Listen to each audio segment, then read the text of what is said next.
Dilwale recording studio.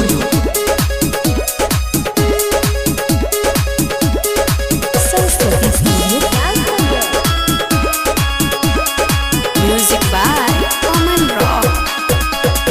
नैहर से अवतार भाई भौजाई हाली से पियाज करी सपराई। नैहर से अवतार भाई भौजाई हाली से पियाज करी सपराई।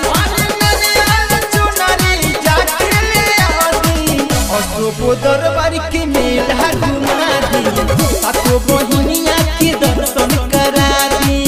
अशोको दरबार के मेला घुमा दी, सातो बहिनिया के दर्शन करा दी।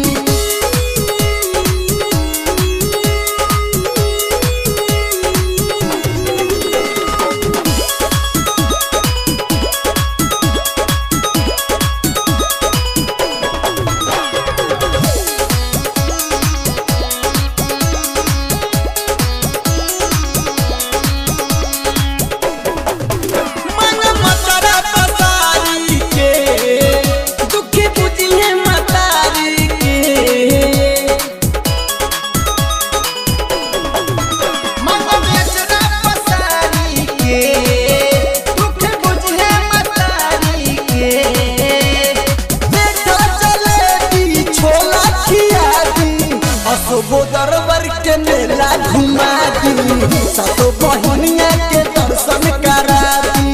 अशोको दरबार के मेला घुमा दी, सातो बहिनिया के दर्शन करा दी।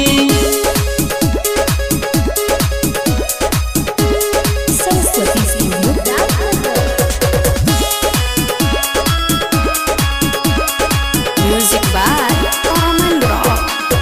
सुनी संदीप संघपिया जी सब कटी विपतिया जी।